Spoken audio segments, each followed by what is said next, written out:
Victor Wembanyama just turned 21 years old, and he already might be an MVP candidate.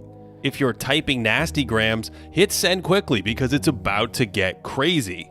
We are watching a GOAT candidate with no clear ceiling ascend faster than expected in real time. He might be the best defender in the league already, and now he's taking a leap as an offensive player. Look at where he ranks in these impact metrics. Only MVP finalists, the very best of the best, will have a better portfolio of composite metrics. The thing is, Wemby's been even better over the last month, where he ranks third in our box score model, averaging a hefty 31 points per 75 on efficiency that is 5% better than average. First of all, big shout out to Thinking Basketball, one of my favorite pages. Anytime I'm trying to learn anything about basketball, anytime I'm trying to learn anything about players or specific things, big shout out to them. Love their Even content. if he cools off a little, he'll still be ahead of everyone but the very best scorers in the sport right now. But I want to emphasize his feel for the game, his vision and understanding that make me think he can be an elite offensive weapon moving forward. He could look to turn and shoot here, but instead instinctively removes this defender by playing give and go up top with a lob.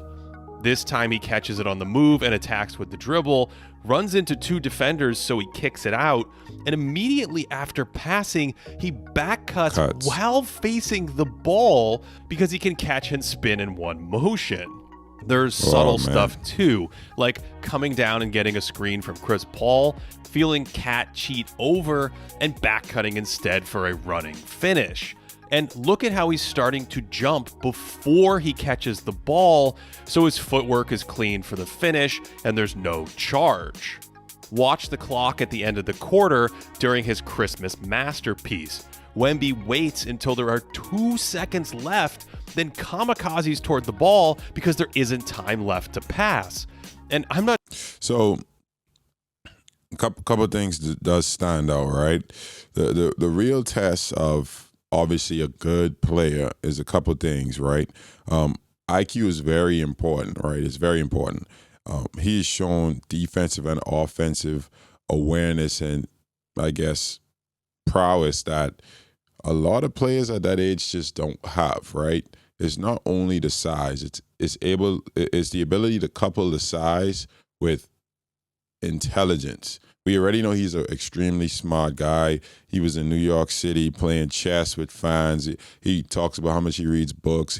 He's a very intelligent guy. I have no doubt that he studies basketball the way that he does all those things, right?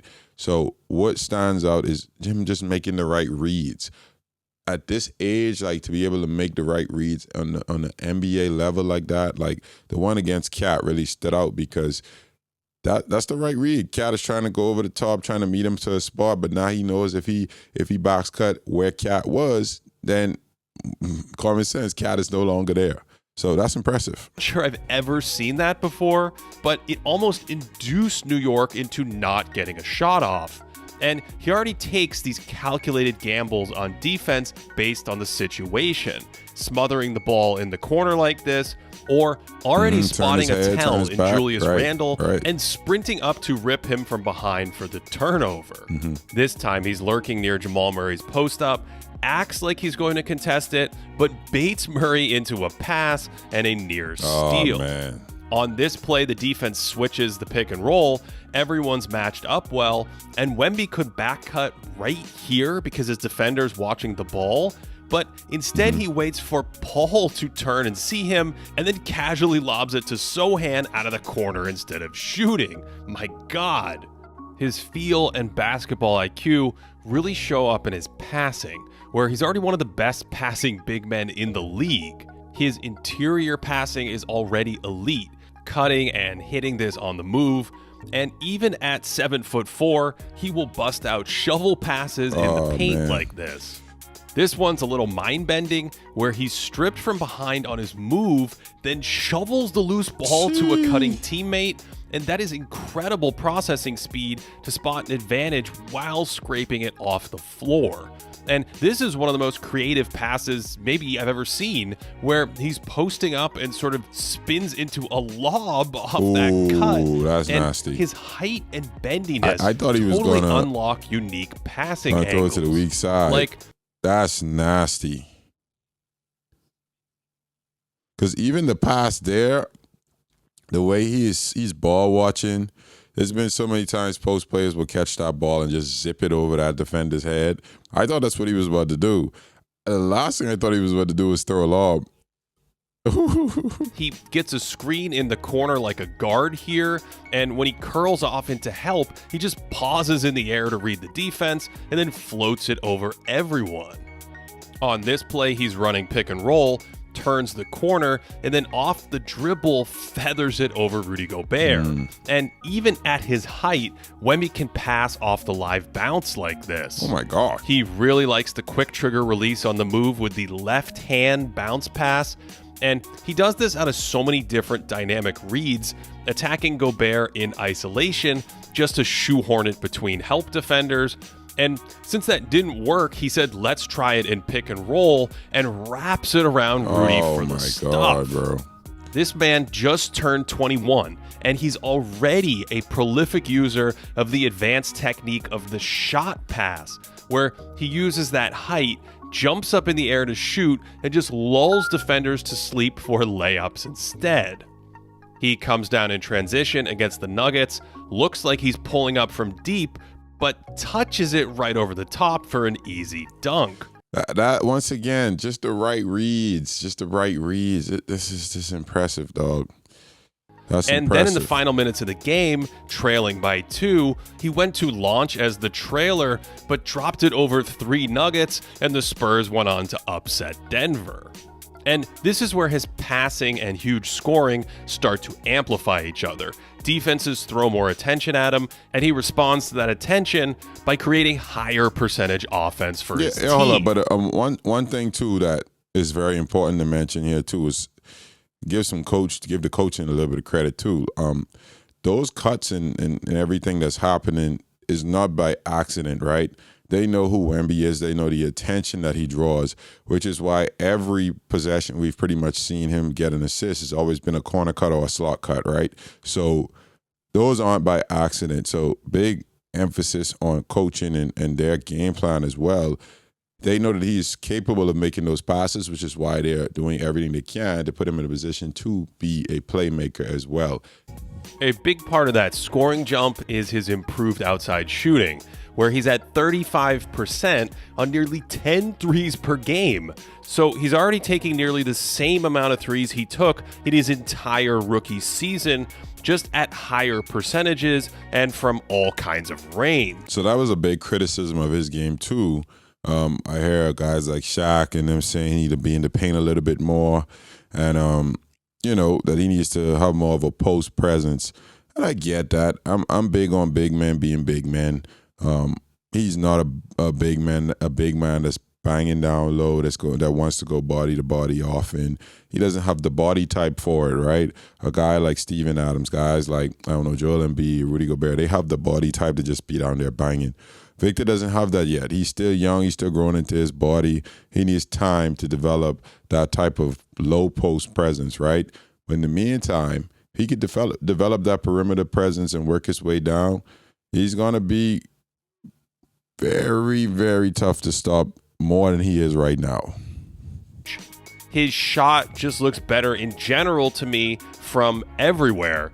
And while his selection can still be a little aggressive for my taste, he's hitting pull-ups and moving catch-and-shoot jumpers from all kinds of angles with pretty good proficiency. And that opens up the paint for teammates and spaces the floor from the center position. And it unlocks some of these great plays. A little bite on the up fake gets him downhill for the great layup pass.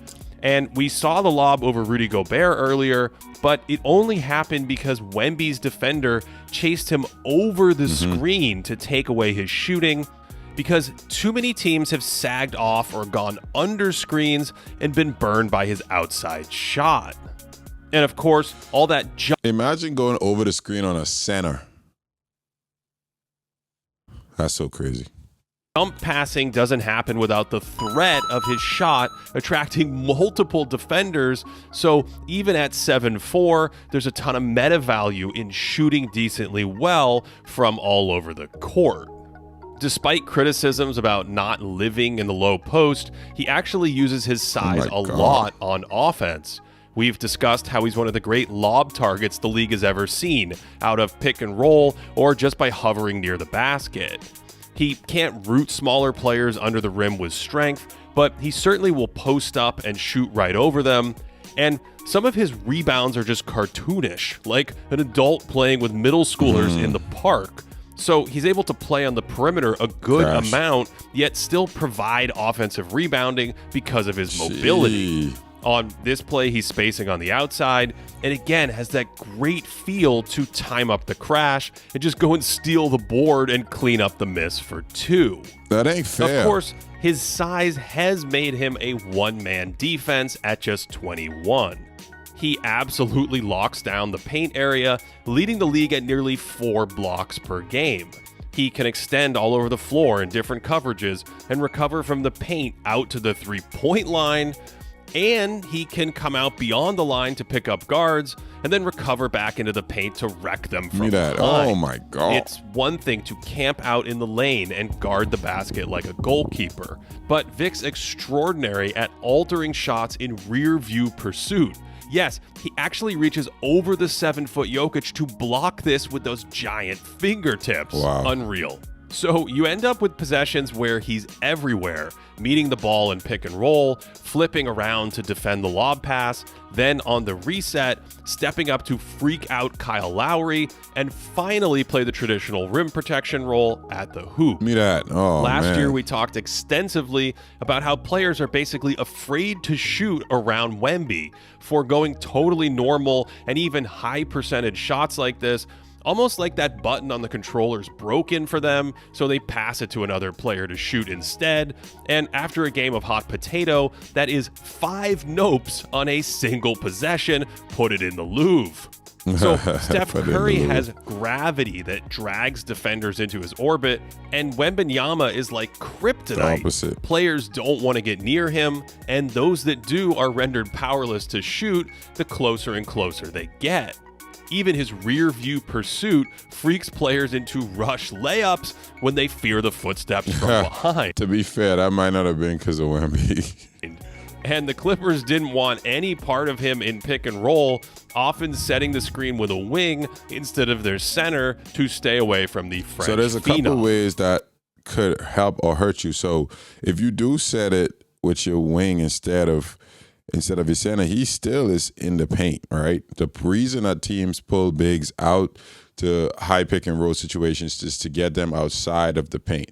Wemby is definitely a guy I would want to probably get outside of the paint and maybe into Spanish pick and rolls, things like that could maybe alter his path a little bit to stop his rim protection. But if you really set it with your guard and you go downhill, he's still there waiting on you. You gotta have him, and you have to have him moving as much as possible, or else it does you really not much good, because he is just there and help, and he'll be the bottom guy ready to block your shot. This is how every team in the league defends shots inside 14 feet. Without Wemby, the Spurs give up 50 attempts every 100 possessions, and opponents shoot them at about 58%. Wow. But when Victor's on the court, they suddenly look like one of the 2 or 3 best interior defenses in the league.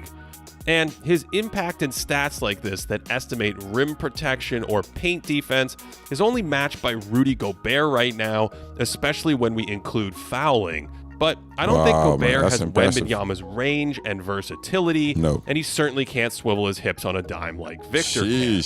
So we're now talking about an offensive star who is also a defensive superstar, and as the game slows down for him and he adds strength and more tricks to his bag, the sky is truly the limit. Bro.